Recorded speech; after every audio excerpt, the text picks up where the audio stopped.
¿tienen algún tipo de razonamiento científico el proceder de los antivacunas, doctor? No, yo creo que tiene fundamentos fanáticos. Fanáticos nada más. Sí, yo creo que sí, porque la ciencia ha demostrado desde que se introdujeron las vacunas en el mundo, se cambió la historia de la medicina. Pero pocos descubrimientos pudieron haber sido tan bisagras en la historia de la humanidad como la implementación de las vacunas. ¿Y ustedes saben por qué se llaman vacunas? ¿Por qué no? Porque justamente las vacunas se descubrieron a partir de la viruela. La primera vacuna que se descubrió es la vacuna antivariólica. Y esto era porque se dieron cuenta que la viruela era mucho más tenue cuando le aparecía a los ordeñadores de las vacas. Y las vacas tenían una viruela que era distinta, compartía algunos antígenos con la de la viruela humana, y entonces los ordeñadores de la vaca, cuando iban y ordeñaban manualmente la teta de la vaca, la ubre, se agarraban a viruela con mucho menos antigenicidad, pero mejor dicho, con mucho menos patogenicidad, es decir, con mucho menos enfermedad que los otros. ¿Por qué? Porque justamente la viruela de la vaca era un germen atenuado.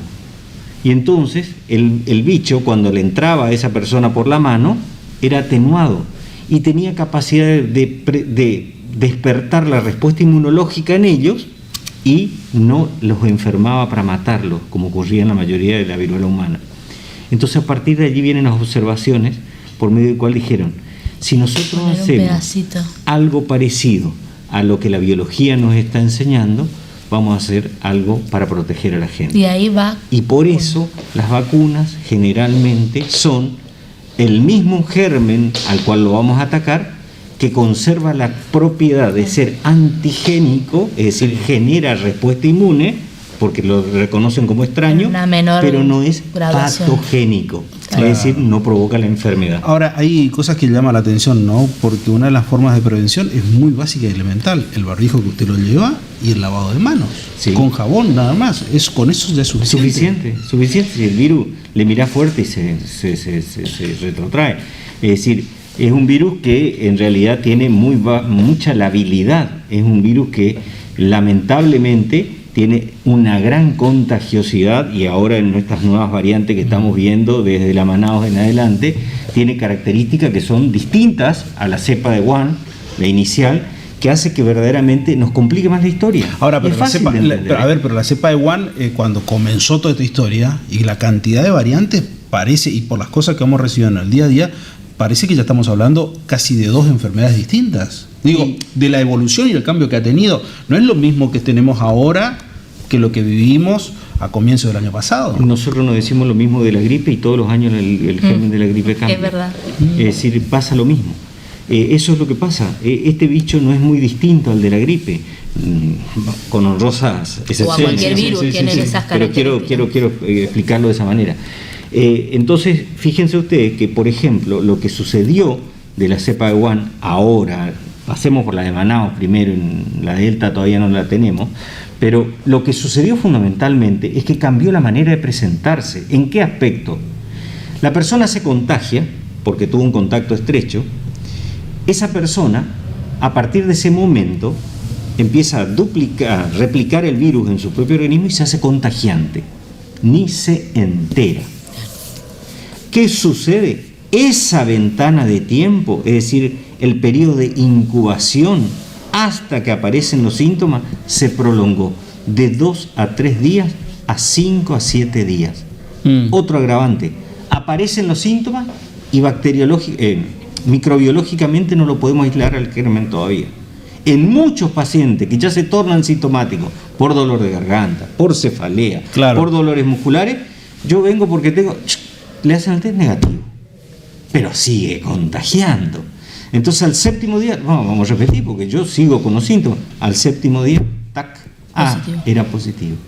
Pero ¿te acordás que el que me contagió? ¿Y dónde te contagiaste? Y hace 7 días atrás. Y anduvo por la ciudad alegre, esos 7 días anduvo compartiendo con todos. Eso pasó con la persona que el caso 0, el primer caso de la variante Delta que vino del Perú, en Córdoba.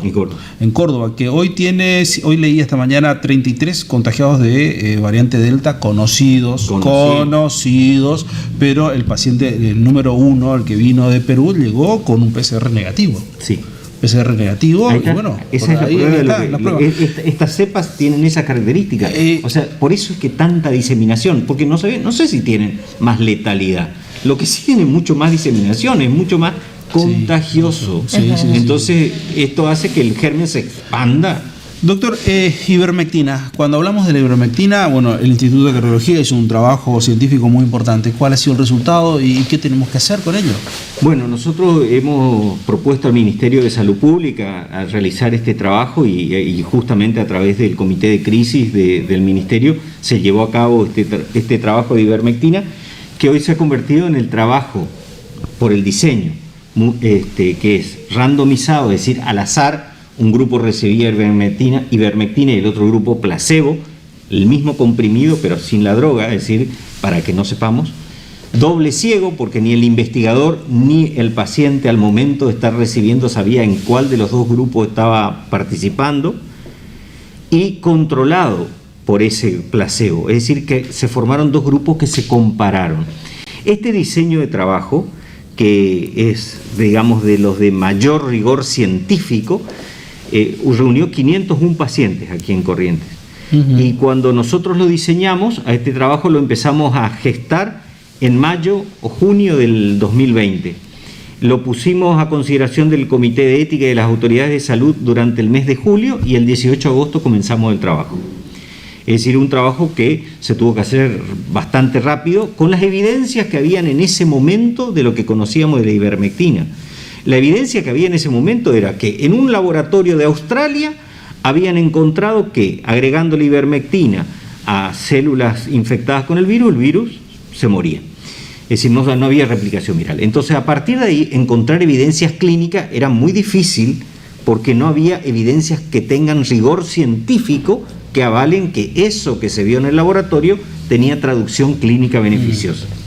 Entonces, nuestro trabajo se propuso, utilizando el método científico y el máximo de los rigores, tratar de demostrar a ver si realmente la ivermectina era. ¿Qué hicimos?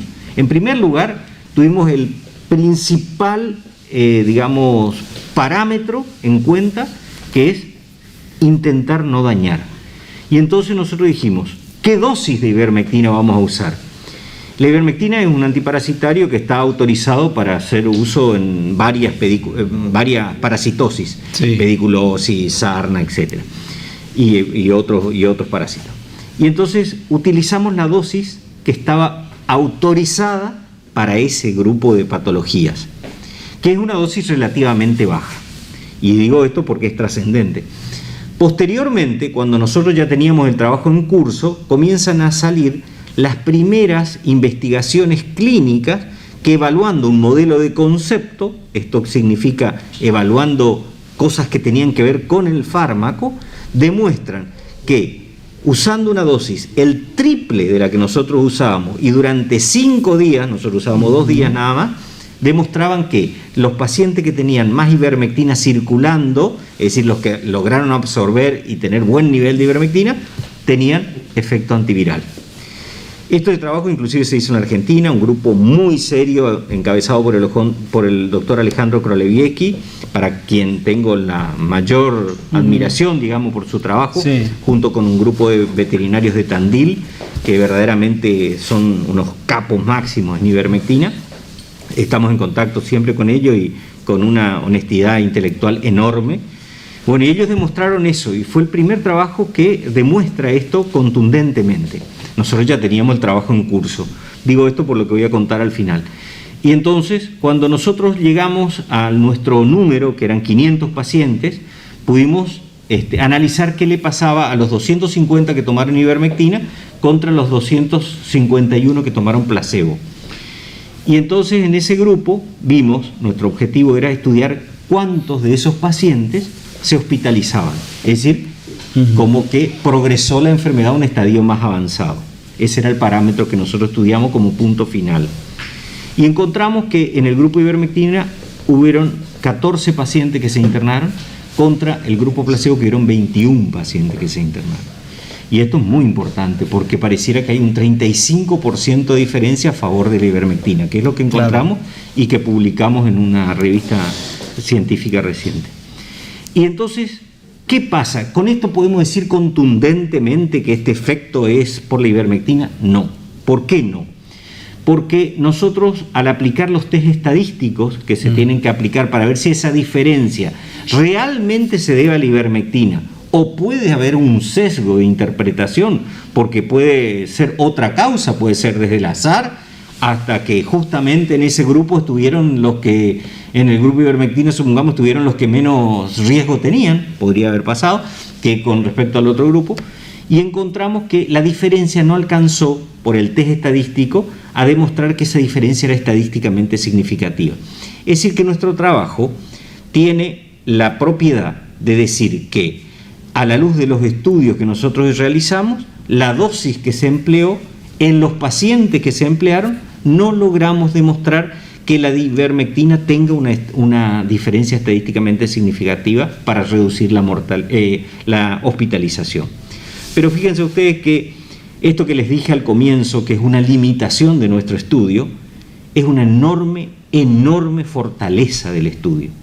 Porque nuestro trabajo fue publicado luego de un arduo trabajo de intelectual, fue publicado en una de las revistas más importantes científicas del mundo, que es una revista británica, se llama BMC Infectious Disease.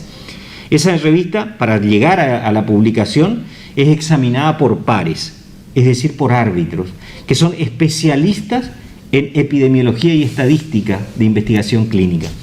Y fíjense que ellos, luego de hacer todas las observaciones, nos preguntaron, pero todas las cosas que uno se pueda imaginar más allá de lo que escribió, digamos, ellos te preguntan para ver si vos no estás fraguando de alguna manera la información, o si hay algún sesgo malintencionado, digamos, en ese tipo de publicación. Y entonces, cuando te aceptan para publicar en una revista así, tenemos no la certeza, pero por lo menos la mayor seguridad de que realmente la publicación que van a leer en una revista que tiene árbitros es una revista que te publica cosas serias. El mundo de la medicina nos ha mostrado eso, lo que nos estamos enmarcados en ese espacio, encontrar que las publicaciones de revistas es lo que te da el verdadero respaldo. Sí. Me recuerdo claramente, el Lancet del año pasado fue la que le dio el respaldo a Sputnik. Sí, correcto. Cuando todo el mundo hablaba sandeces sobre esa vacuna, claro, Lancet dijo, esta vacuna tiene un impacto altamente positivo, y a partir de allí se abrió la puerta y no se dudó más. Pero totalmente, y fíjense ustedes que la historia de la publicación no termina cuando uno publica. Ustedes pueden entrar a la revista, una revista británica, y ustedes pueden entrar allí, ponen Ibercor y les sale la publicación. Y si uno entra en la métrica, es decir, en lo que es la página de la revista para mirar cuántas personas lo leyeron, qué opiniones tuvieron, todo, bueno, nuestra publicación se convirtió en esta revista, que es una de las primeras revistas mundiales, se convirtió en el artículo, en la publicación más leída de los 6.500 artículos que tiene publicada la revista. En la primera semana de haberse publicado esto. Para nosotros esto es un honor, pero ¿saben qué es un honor? Y por esto yo lo comparto, pero no como una manera de qué sé yo, de autobombo. No. Es simplemente para que la gente entienda con la honestidad que quisimos hacer lo que hicimos, y por eso contamos los resultados como nosotros lo obtuvimos, y no como quisiéramos que nos hubiera ¿Hay dado. antecedentes de algo, de un estudio de estas características? No, acá en Corrientes no. Bueno, eso demuestra que en realidad la evolución, el paso que se ha dado desde la fase científica, precisamente con esto. Esto es trascendente desde el punto de vista científico. Ustedes miran, y nuestro trabajo despertó este interés que les estoy contando a nivel mundial. Y ustedes saben que la revista, mírenlo ustedes ahora mismo ahí en la métrica de la revista, se pueden fijar que de 18 millones de artículos publicados desde la misma época, digamos, de nuestra revista, Nuestro artículo está ubicado, supongamos, no me acuerdo hoy, no miro todos los días, pero llegó a estar ubicado en el número 650 y pico, de 18 millones de artículos publicados. Impresionante. Pero, ahora, ¿va a haber un futuro estudio? Sí, ¿Quieren volver a hacerlo? No, voy a explicar una cosita más que es tremendamente importante, tremendamente. Va a haber una publicación adicional con un hallazgo que ahora les voy a comentar cómo es. Pero porque es importante para la gente, para que la gente entienda. Perdonen que sea tan técnico, pero creo que esta es la manera de que la gente pueda entender lo que nosotros queremos decir, o lo que encontramos, o si no, es un desperdicio y se puede dar a mala interpretación. Cuando nosotros terminamos de publicar este artículo, y con toda esta connotación que les estoy contando, el mundo científico no se queda quieto, digamos. Y esto es lo que lamento, porque detrás de la ivermectina hay mucha gente que se convirtió en talibán de la ivermectina. Es decir, en que esta es la droga mágica, esto es todo, y ni te digo los antivacunas. Los antivacunas, claro, muchos de ellos están en el grupo ivermectina, digamos así, digo grupo en el sentido de que están tratando de demostrar que la ivermectina es mágica y le hacen más daño que beneficio a la ivermectina de esa manera. ¿Por qué? Porque el mundo científico no se maneja solo con esa publicación. Nuestra publicación fue producto de análisis de 2 forenses estadísticos, uno de Australia y el otro de Inglaterra. Mira, nos pidieron la base de datos original de donde nosotros sacamos las conclusiones y analizaron cada uno de los puntos que nosotros pusimos como descripción del trabajo, discusión de los resultados y lo que nosotros sacamos como conclusiones. La mayor satisfacción que tenemos es que luego de eso hemos recibido las mayores felicitaciones de estos técnicos en estadística y epidemiología, diciéndonos: les felicitamos por la honestidad intelectual. Pone al Instituto de Cardiología en otro plano directamente, al ser el único instituto, o mejor dicho, el instituto público que a nivel norte del país esté realizando este tipo de estudios y llegando hasta donde llegó. Sí, ahora se convirtió en el estudio, hasta este momento es el estudio más grande que se hizo con ivermectina en el mundo, con este tipo de diseño de trabajo. Sí. Porque hay muchas otras experiencias. Y fíjense, antes de venir acá, 10 minutos antes, estuve hablando con el ministro de Salud de La Pampa, porque ellos hicieron un programa que es distinto, no es un trabajo de investigación, es un programa. Entonces eso no tiene el mismo nivel de evidencia científica que lo que puede tener un ensayo clínico, porque tiene otra connotación, puede haber sesgos y más fáciles. Y hablando con él, justamente nos contaban, ellos usaron la dosis de Królewski, que es el investigador que les comenté hoy, es decir, el triple de lo que nosotros usamos durante 5 días en los pacientes de La Pampa. 3.000 pacientes aceptaron participar del programa contra 18.000 que no participaron. El punto final que ellos evaluaron fue mortalidad. En el grupo que tomó ivermectina se murieron 27% menos. Y si los pacientes tenían 40 años o más, se murieron el 34% menos. Y si además de 40 años eran diabéticos, obesos o hipertensos, el 43% menos de mortalidad. Es decir, yo creo en la ivermectina, estoy convencido de que es así. Estas son las evidencias que tenemos que tener en cuenta para poder decirlo. Pero luego de un estudio científico, por supuesto, y análisis, digo por esto, porque también se ha dado no mucho porque lo diga Vallejo ni porque lo diga recomiendan alegremente medicamentos. El resguardo del doctor, muchas veces la gente no lo sabe, pero nosotros veníamos detrás de esto y le preguntábamos. El doctor hace muchos meses venía diciendo: no, esperen porque todavía no está publicado. También el resguardo de que la investigación llegue a su cauce y llegue al punto que llegó. ¿Sí? La verdad es que nos alegramos mucho, no solamente por el doctor, sino también por todo lo que se ha logrado a través del Instituto de Cardiología con este avance, con este estudio y el reconocimiento que ha tenido a nivel internacional, que no es un detalle menor y que los pone en otra situación. Sí, yo quiero destacar que detrás de este trabajo hubo un grupo de investigadores que verdaderamente desde el Ministerio de Salud Pública, con el Comité de Crisis, fundamentalmente con la Dirección de Epidemiología de la provincia y la Residencia de Epidemiología, trabajaron.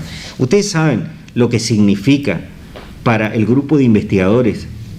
Imagínense, agosto del 2020, tener que irse a la casa de los pacientes infectados 3 veces para ir a tomarle un hisopado, después que ya lo hisoparon previamente, 3 veces más tenían que ir a la casa. Primero, a llevarle el comprimido, tenían que firmar el consentimiento informado, vestidos de astronauta, como yo les decía a ellos, hacerle firmar un consentimiento, porque ellos previamente habían sido contactados telefónicamente, firmaban, le tenían que entregar el tratamiento, le tenían que sacar sangre, le tenían que tomar los signos vitales, la saturación, la presión, pesarla.